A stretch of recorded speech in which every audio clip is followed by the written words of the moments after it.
to Merge 2020 and Shillong is proud to host you on our campus. So if you could just start with a small introduction of yourself. Okay, so my name is Vandeep and so I have had close to 10 years of corporate experience in various industries including management consulting. So I had a stint with KPMG as well. I'm a chartered accountant and recently I have moved to Dehradun, which is my hometown, and I've working with a garment manufacturing unit which we produce close to 150,000 garments per month for all the leading brands in India and some in abroad as well. So we get into Blackberries, we get into Numero Uno, Aditya Birla Capital, Reliance, and Arvind, all the good listed clients. And so I'm working there as a chief financial officer and a strategic advisor to the enterprise. Yeah. So I have this question, and the only reason I'm going to ask you this question is because I have my friends who are CAs and I've seen them presenting. And I don't know how this works, but whenever a CA is presenting, the entire presentation takes these different tones. Wherein they're absolutely to the point, they will not say a word more, not a word less, and they will leave. So sir, I'm going to ask you the importance of marketing. Okay. And in your words, so because you've had experience with consulting and you're a chartered accountant, so you're well versed with the financial field, and you're working as a CFO. So what is the importance of marketing, and how should if there is a new venture, so how should someone think about marketing? Okay, so first and foremost, chartered accountants, they say that MBAs are good at presentations, but chartered accountants are very much to the point, as they say, and they're only into their own world of numbers and finance. I think it's not the story anymore right now. For me, if you ask me as a chartered accountant, I may not be knowing how to do audits and all, because from the very start when I qualified, I had the opportunity of working with Bosch & Lomb as a industrial trainee. There I actually realized that there's so much of scope in management for chartered accountants as well. So instead of moving into a typical role of numbers, I've always been part of business finance. And there I actually learned the ways of presenting things, looking beyond numbers, and how can we actually support business. So I've always been on the business side, having finance knowledge and helping business owners or the business heads as to how they can bring new products, how can they define the pricing, how can they actually take decisions, keeping in mind the finance angle to it. So I think nowadays more and more chartered accountants are analyzing the fact that yes, this is need of an hour, and if you look at, I think a lot of companies are taking CFOs as their most important pillar. If you would see in any organization, even if it's inorganic growth for any organization, so if one company has to acquire some other company, I think though it's an agenda of a CEO, but the most important insights and valuable insights come from CFOs. And that's why CEOs rely more on CFOs. So there's a new buzzword that has come in, it's called business partnering. So finance has now become a channel partner for business rather than just being the responsible owner for bookkeeping per se. So things have changed and it has evolved, and that's why I think I see a lot of chartered accountants. I know a lot of my friends, after doing chartered accountancy, they are even going for MBA colleges and doing management courses there as well. So I think now it is the time where finance is looked at differently as a business partner, and the insights which finance can give to CEO to accelerate or penetrate in the business is, I think, no other department can actually help. So this is how the financial or the finance department is evolving in industries. And I think this culture has come from MNCs. I think it's time for corporate India to incorporate this sense of accountability and responsibility and look at finance leaders from a different angle, because I feel Indian companies are still lagging behind in this, because they feel that finance is just bookkeeping and managing numbers, but it's all about becoming business partners. So one thing, so you had said that you've got experience with consulting as well, and you are working you also have been a strategic role. Yeah. So now we've met certain people who said that they want to do business. Mm-hmm. They don't have a startup plan, they don't have a B plan, but they cannot grow up and they will not work. They are business-minded people. Now, sir, the challenge comes when you decide what business you're going to do. Okay. And also, even if there's a corporate who's established and now they're thinking, listen, now we need to expand. So what field now do we enter? So how do you go about this question? See, so for example, sir, do I enter fashion? Do I enter electronics? Do I enter? So this, I know this question is a little broad and sir, but what is the basic thing some people should look at? Okay, so let me put it this way. See, it's very subjective to say in which business shall I start or get myself in. Of course, if I talk of startups in today's world, of course you would want to enter into a venture or a sector where either you have some expertise or you have some knowledge or you have zeal and passion to work in that sector.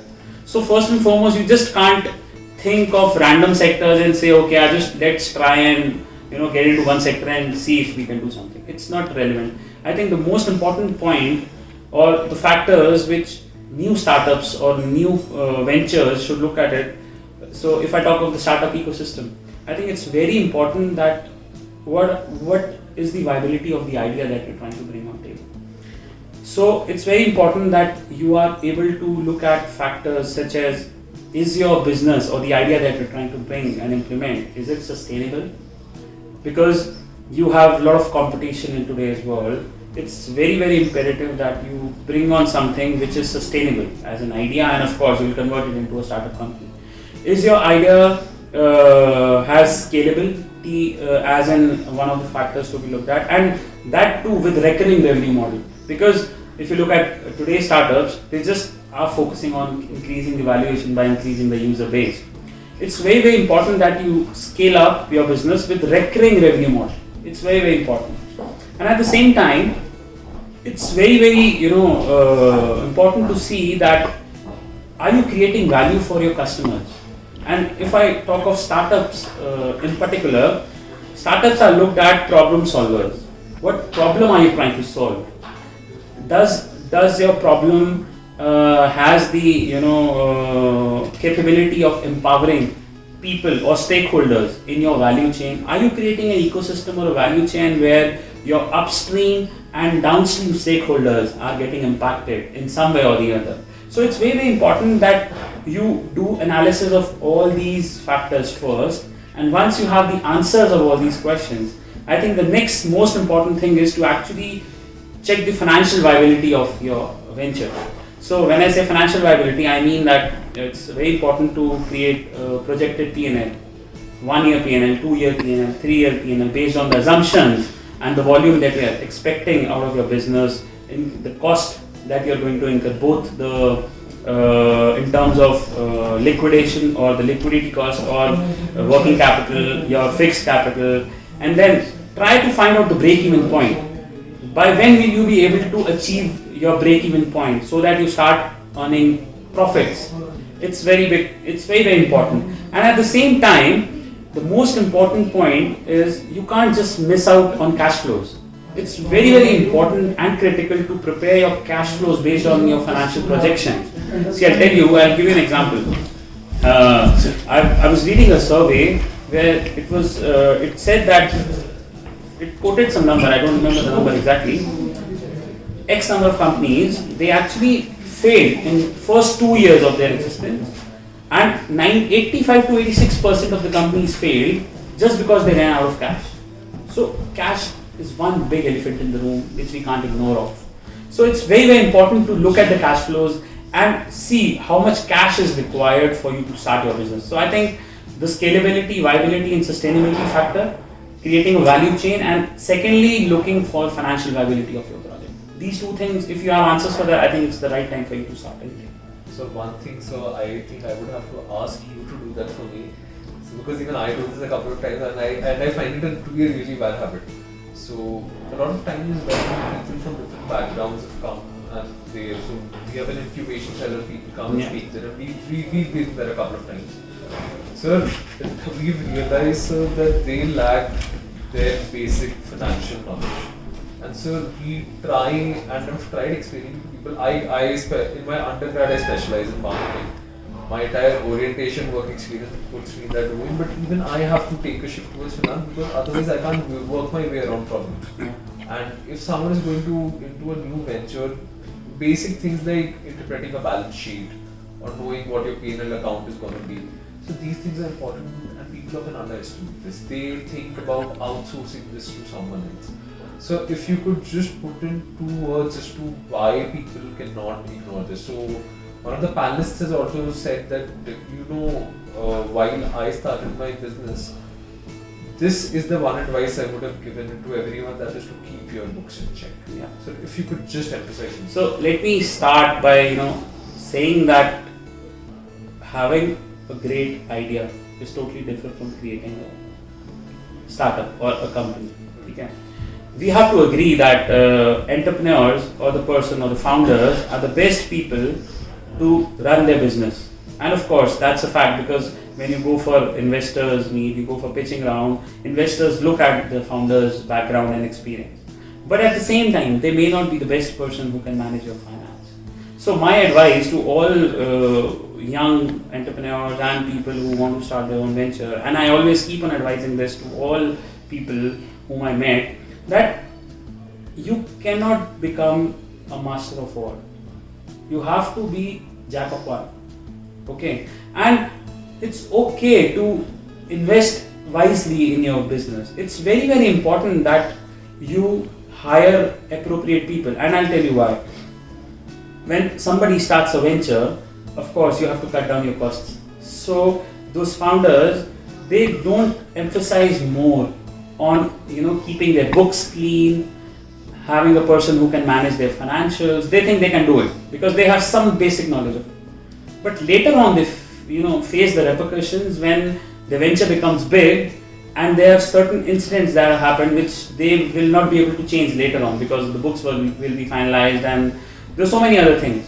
So it's very important that entrepreneurs should give priority to financial aspect of a venture and get somebody on board with right skill set and mindset, so that the financial aspect can be taken care properly. And finance is the backbone of every business, right?